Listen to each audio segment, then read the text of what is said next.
चरित्रों का मनन करने से बहुत बल मिलता है।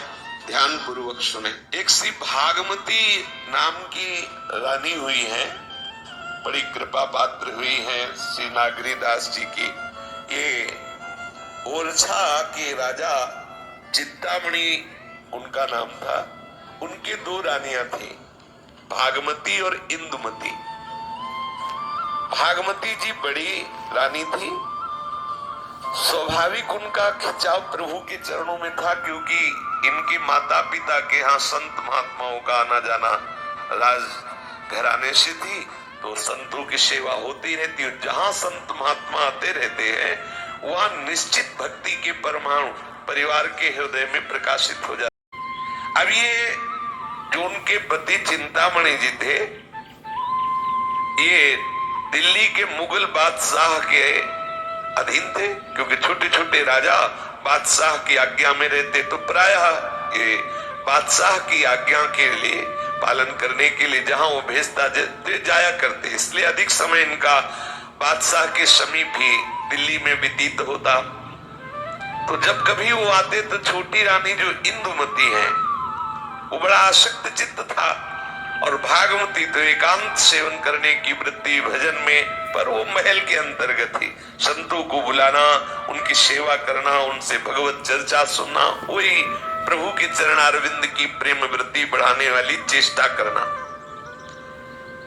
एक बार श्री नागरी दास जी जो बरसाने में श्री हितजू महाराज की रसरीति में मगन होकर प्यारे जो के चिंतन में डूबे रहते, वो पहुंचे। पहले हमारे वृंदावन के अनन्य रसिक जन लोक में प्रियालाल के प्रेम रस का रसास्वादन करने वाली वृत्ति बढ़े, इसलिए कोई मंडली बना करके, कोई दो चार, कोई अकेले भी भ्रमण करते थे।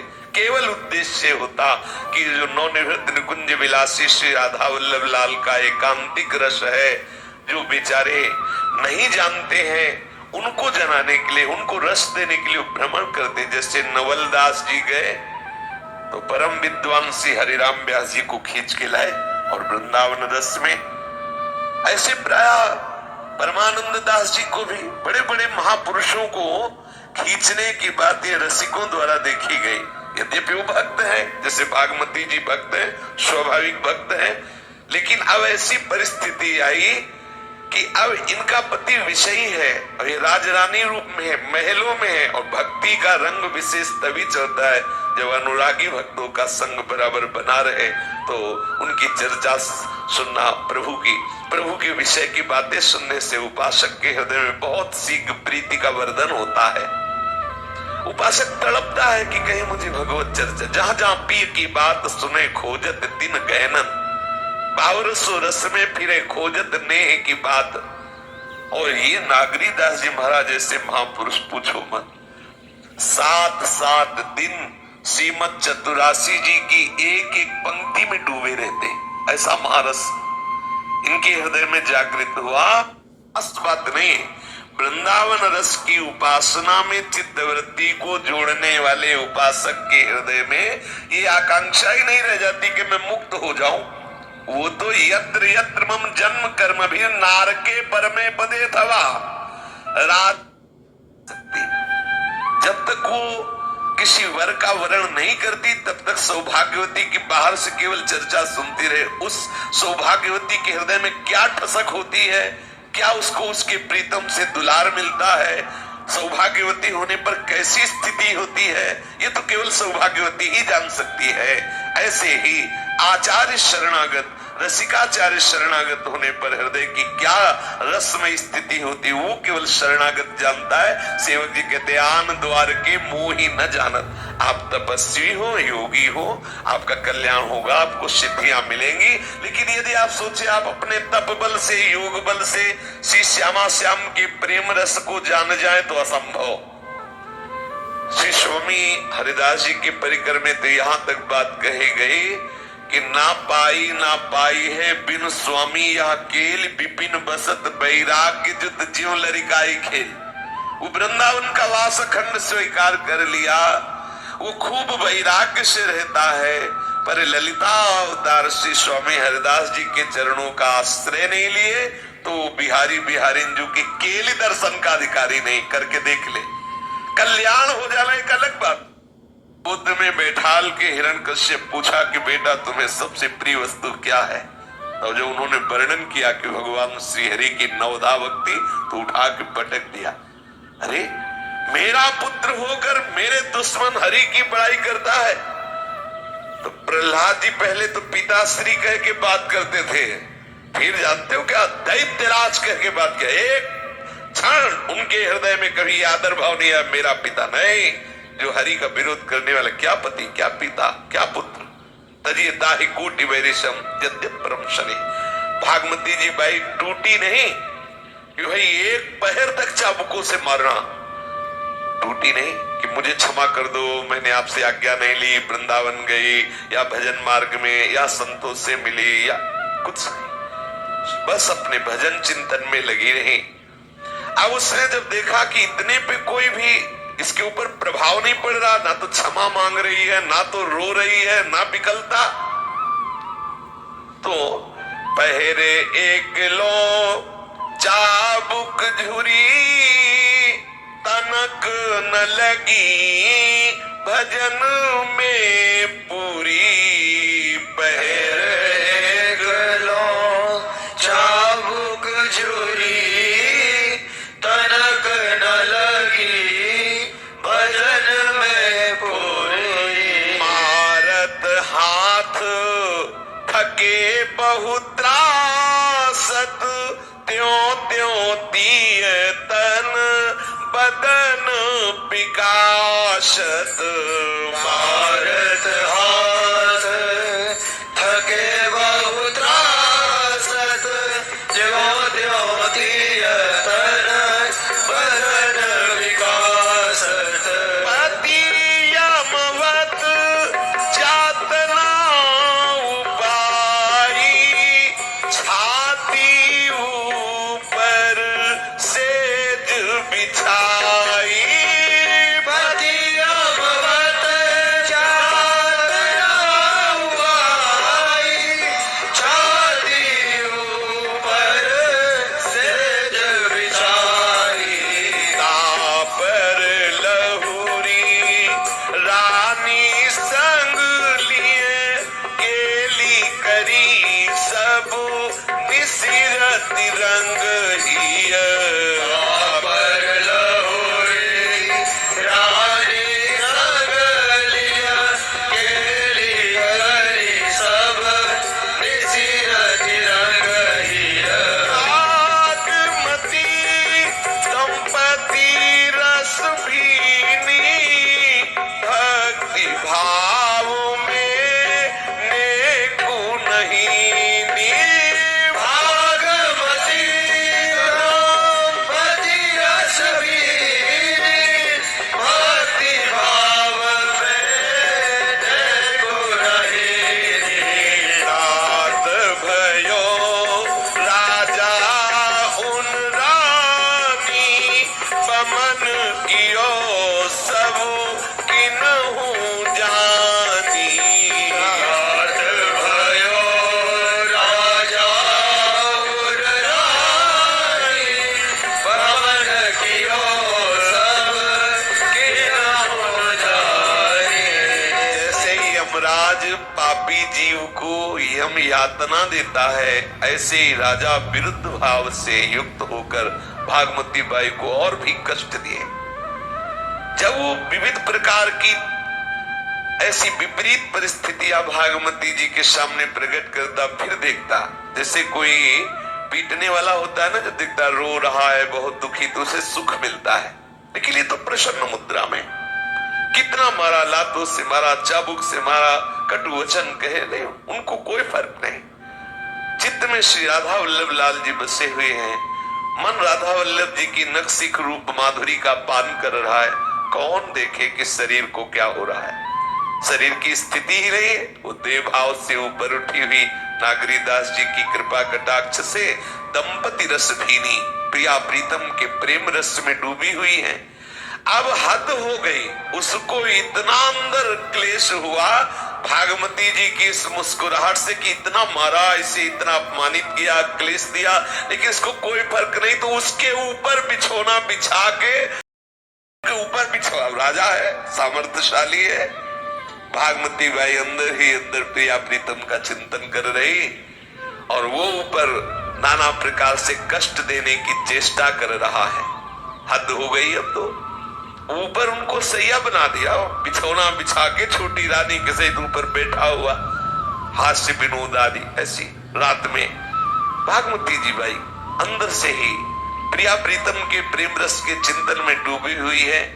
तो अब हद हो गई, अब अपराध की सीमा हो गई, इतना मारा पीटा वे सब लीला। अब ये कोई ना समझे, कभी किसी भक्त को अगर ऐसा कष्ट दिया जा रहा है तो ये ना समझे कि वो किसी भी तरह से शांति को प्राप्त हो जाएगा। भले अभी आपको परिणाम नहीं दिखाई दे रहा, लेकिन जब परिणाम आना शुरू होगा तो फिर वही भक्त बचा ले तो बचा ले, दूसरा कोई सृष्टि में नहीं है। ये सिद्धांत है। यदि आप भक्त का अपमान कर रहे हैं, भक्त का विरोध कर रहे हैं, भक्त को सता रहे हैं, तो एक सीमा है, प्रभु देखते रहते हैं। उतना तक प्रभु देखते रहते हैं। वो इसलिए कि भक्त की स्थिति किस कोटि की परिपक्व अवस्था को है, ये समाज को दिखा देते हैं। लेकिन अगर कोई समझे कि आप भक्त को सता रहे हैं, आपको कोई कष्ट नहीं मिल रहा, तो ऐसा न समझना। जिस दिन स्वामी की दृष्टि बदली और उस पर दंड देने का विधान रचा जाएगा, तो सिर्फ वही भक्त बचाएगा, दूसरा कोई नहीं। जिस भक्त का आपने अपराध किया है वही भक्त बचाएगा। फिर प्रभु भी अपनी कृपा दृष्टि नहीं करते उस पर। जैसे दुर्वासा जी प्रभु के पास गए तो कहा सुदर्शन चक्र के ताप से बचा लीजिए, तो भगवान का एक व्रत है, कैसा भी कोई हो अगर शरण में आ गया है तो रखी हो ताई प्राण की नाई। लेकिन भगवान इस व्रत का भी पालन नहीं किया और कहा अगर आपको बचना है तो अम्बरीश जी के चरण पकड़ो, अहम भक्त पराधीन हो। यद्यपि प्रभु कहते हैं जो नर होए चराचर द्रोही, आवे सभय शरण तक मोही। प्रभु कहते हैं कोटि विप्र बदल आगे जाहू, आए शरण तजो नहीं था। रास्ता बता दिया, लेकिन अपने प्रिय सुदर्शन पार्षद को आदेश नहीं किया कि तुम शांत हो जाओ, ऐसा नहीं कहा। बोले मैं भक्त के अधीन हूं तो मेरे पार्षद भी भक्त के अधीन है। अगर सुदर्शन से बचना चाहते हो तो अम्बरीश जी के चरण पकड़ो। अब तो उल्टी शुरू हो गई। भागमती बाई के जो पति थे बस क्षण क्षण में उल्टी, उनकी पत्नी जो छोटी इंदुमती थी उनको उल्टी, और तो ऐसा लगा कि प्राण निकल, भयंकर पीड़ा शरीर में, बमन के ऊपर बमन, बार बार उल्टी। आप सोचो बार बार किसी को उल्टी होने लगे। अब राजवैद्य बुलाए गए, दवाइयां दे रहे, कोई फायदा नहीं। और रानी के जो इंदुमती रानी जो भागमती के ऊपर बैठी थी राजा के साथ, पूरे शरीर की चमड़ी उधल गई, जैसे उसने चाबुकों से मारा था भागमती बाई को, तो पूरा प्रहार इंदुमती रानी के शरीर में, क्योंकि वो राजा के पक्ष में थी, भागमती के विरोध भाव में थी। पूरे शरीर की चमड़ी उधल गई, कोड़ा वहां पड़े और प्रहार उसके लग रहा है, और क्षण क्षण में उल्टी, भयानक पीड़ा, कोई दवा काम न करे, जैसे मछली तलफे, ऐसे दोनों राजा और रानी दोनों तलफ रहे हैं। अब वहां के जो विवेकवान सलाहकार थे उन्होंने राजा से कहा महाराज यदि आप बचना चाहते हैं तो एक ही उपाय, आप भागमती रानी के चरण पकड़ लीजिए। आप दोनों पति पत्नी उनके चरण पकड़ लीजिए, वो कृपा करे तो भले आप बच जाए, नहीं अब कोई औषधि काम नहीं कर रही। और इस पीड़ा से बचने का कोई उपाय नहीं, क्योंकि भक्त अपराध बन गया। आपकी महारानी भागमती जी परम भक्ता है, भगवत चरणारविंद की अनुरागिणी है। ये अपराध आपको कहीं भी चैन नहीं लेने देगा। अब आप ये छोड़िए कि आप राजा हैं, इनके पति हैं, चरण पकड़ लीजिए और ये करुणामयी है, कृपा करेंगी, अभी आपको शांति मिल जाएगी। जब राजा ने भी देख लिया कोई उपचार काम नहीं कर रहा, कष्ट बढ़ता जा रहा है, छोटी रानी की भी प्राणगत ऐसे लगे जिसे प्राण निकल जाएंगे, ऐसी भयंकर पीड़ा, त्वचा चाबुकों से उधली हुई, क्षण क्षण में बमन हो रहा है, कोई औषधि काम नहीं कर रही। अब तो उनको लगा एक ही उपाय जो हमें सलाह दी जा रही, यही उपाय है। भागे और भागमती बाई के चरणों में दोनों राजा और रानी गिर पड़े, उनका मेरी रक्षा करो, आप ही मुझे बचा सकते हो, मैं अपराधी हूं, आपके प्रभाव को नहीं जाना, मेरी रक्षा करो।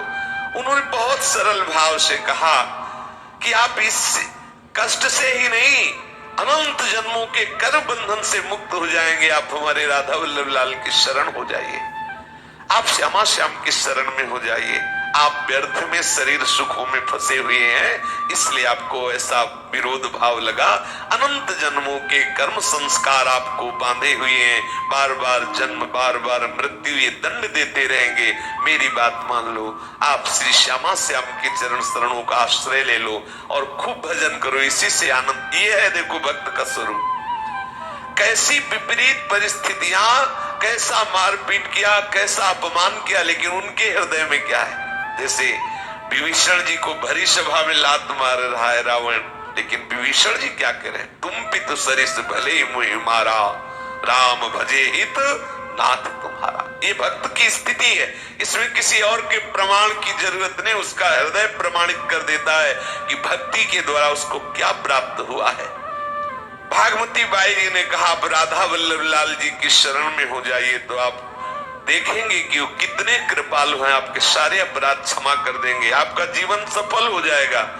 राजा ने बात मान ली और भागमती जी राजा को और रानी को साथ लेकर के वृंदावन आई और अपने गुरुदेव से उनको दीक्षा दिलाई, रसिकों का संग करवाया। श्री नागरीदास जी के आदेश से समस्त ब्रजमंडल के ब्रजवासियों और विशेष करके बरसाने के ब्रजवासियों का पूजन करवाया, उनको भेंट पूजा सेवा करवाई। तो ब्रजवासियों की कृपा से और आचार्य चरणों की शरणागति और राधा वल्लभ लाल जी के चिंतन के प्रभाव से भागमती जी के संग का ऐसा रंग चढ़ा कि वो राजकाज करते हुए भी रसिक हो गया। ये देखो प्रभाव, थोड़ी देर के लिए तो विमुखता माया ने लाए, ऐसा प्रभाव डाला कि घोर नरक भोगने पड़ते, लेकिन कृपा सिंधु श्री हरि के दासों का यही महत्व है। किसी भी तरह से यदि उनसे अपनापन हो जाए तो निश्चित मंगल हो जाता, निश्चित। ये राजकाज को करते हुए भी रसिक हो जाना, ये थोड़ा कठिन बात है। भक्ति और रसिक, इसमें अंतराय है। पूर्ण रूप से प्रियालाल के सुख में निमग्न रहना, प्रियालाल के अनुराग रंग में निमग्न रहना, ये स्थिति आ गई। इसीलिए देवर्षि नारद जी कहते हैं कि भक्ति के लिए कोई और प्रमाण की आवश्यकता नहीं, स्वयं प्रमाण है भक्ति। आपका हृदय बताएगा।